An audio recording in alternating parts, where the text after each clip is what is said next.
Donde Está Santa Claus was blaring on the radio as Gary crossed over state lines into somewhere. He lost track of where he was hours ago. Somewhere Midwesty. He was driving back east for Christmas. Too cheap to fly, he thought he'd take the opportunity to get to see America. The real America. Turns out, most of the real America was lots of nothing next to lots of scenic nothing. No cars on the highway except him. It was late. Dashboard display said 2:17 a.m. Taking his eyes off the endless stretch of highway, he glanced up at the night sky. For the briefest of moments, he swore the moon looked green. Squinting, he could see it plainly was not. Just a big old circle in the sky made of cheese, like they always said.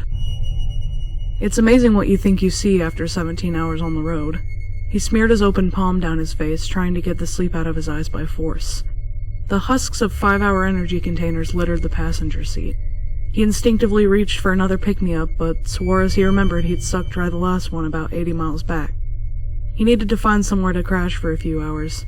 He definitely needed to gas up, maybe grab some food. The sign he flew by offering everything he was looking for, plus the biggest vacuum in the continental U.S., was just too good an offer to pass up. Pulling into town, he coasted over to the gas station. The prices were ridiculous, but Gary didn't exactly have a wealth of options. They must have gotten greedy from all the tourism the vacuum brought in. He had passed the celebrated home appliance as he made his way into town. Green and red lights shining on its little placard. Couldn't have been taller than 6 feet. The 8th wonder of the world.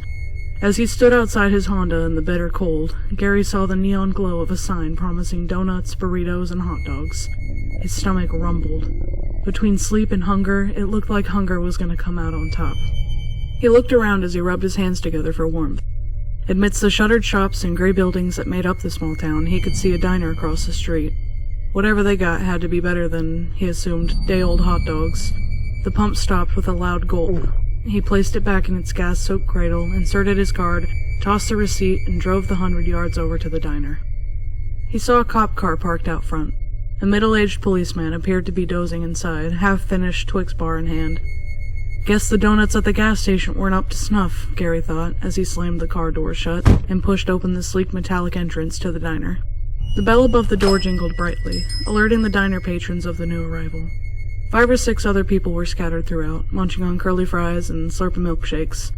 Not exactly a happening spot. Gary walked over to the counter and took a seat on one of the round, bright red stools. In moments, he was greeted by a stocky man in a paper chef's hat. It was green. Weren't they always white? Gary was staring at the hat for a few seconds before the man spoke. What can I get you, pal? He tossed Gary a menu and started wiping his hands on his already filthy apron. Gary didn't bother looking at the menu.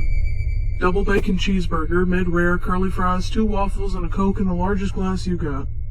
The chef nodded in approval. You got it, Chief. About 15 minutes.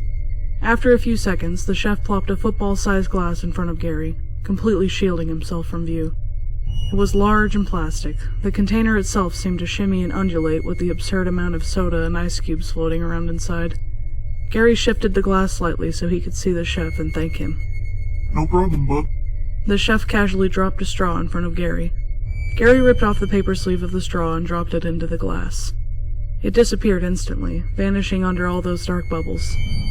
Leaning over the side of the counter, Gary grabbed a few more straws. He fished out the drowned straw, fashioned them all into one elephant trunk of a device, dropped it into the drink, and greedily began to suck it down. He didn't realize how thirsty he was until that ice-cold fizzy lifeblood was flooding his system. He was so distracted in caffeine-fueled ecstasy, he didn't notice the presence behind him. You want to see the cross child? The voice said. Who? What? Gary sputtered, almost falling off his diner stool. The cross child, want to see him? The man was dressed in an army surplus jacket. It was riddled with stains that drew attention away from the greasy hair that hung about his face in stark patches. Regaining his composure and his seat, Gary responded to the man. Look, buddy, I'm not an idiot. He's born on Christmas, not before. If you want to run a scam, at least get the facts right. If you're looking for a handout, I don't have any cash. I've got waffles coming soon. You want some? They're yours. Just leave me alone. The dirty man stared at Gary with no reaction in his eyes. The other patrons of the diner looked like they were doing their best to ignore the entire scene. The grill chef shared a glance with Gary and rolled his eyes, but the dirty man stood like a statue staring at Gary, unblinking. It was impossible for Gary to ignore the dirty man's presence. Finally, he swiveled his diner stool slightly in the dirty man's direction. Alright, I'll bite. What is it? You trying to unload some Christmas cards before the season's over? You got a dog in a box out there with a halo stapled to its head? What's the angle? Through filthy teeth, the dirty man smiled. No angle. You come out, I'll show you the Christ child. And if you don't believe 100% that he is what I say he is, I'll pay for your dinner. Gary considered the prospect of a free and clear dinner. It would cap off his stay in Nowheresville and give him a great story for Christmas dinner. Lead on, champ. Gary turned to the cook as he got up off his stool. I'll take a check when I get back. This gentleman has generously agreed to take... Not yet. The dirty man cut in with his unblinking stare. Okie dokie then. Let's go. The dirty man led him out the doors of the diner into the crisp gray winter night. They walked 2 blocks down the street, passing the empty and shuttered shop windows. It's right down here. The dirty man pointed in the direction of an alleyway. Gary stopped and peered down the filthy, empty passage, shadows dancing in the trash and discarded pizza boxes. He had a few inches and at least 50 pounds on this guy if he tried to pull anything. He could have a gun or a knife, but he didn't think so. Didn't look like the twitchy type, but he didn't want to be stupid. Go right ahead, bud. This is a follow-the-leader situation. The dirty man's smile never left his face. Sure, man. In the dim illumination of the corner streetlight, they navigated the alley. The dirty man led him to a small box at the far side, almost touching the brick dead end. He pointed. In there. Open it up and you'll see. Gary maneuvered around the box so he had his back to the wall and was facing the dirty man. He looked down at the small, slightly damp-looking cardboard and smiled. Free dinner and then back on the road. He opened the flaps and looked inside. He stared silently. After a minute or two, he reached in and pulled something out. It was a small shape wrapped in a bundle of torn clothes. Pulling back the cloth covering, it revealed a child. A child with the most striking and beautiful green eyes he'd ever seen. As he held the child, Gary felt like he was plunged into an ocean of calm. Every fear, every worry he had ever had fled like shadows in the sunlight. With tears welling in his eyes, he turned to the man who had extended an invitation to meet his savior. You know, I never really believed. It just didn't make sense to me. But this... He looked down at the smiling child. This makes sense.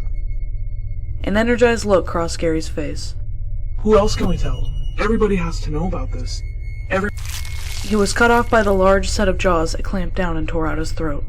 In his pain and panic, he dropped the child, its tiny mouth stained with crimson. Faster than he thought possible, arms reached out to catch the baby. Arms belonging to the dirty man.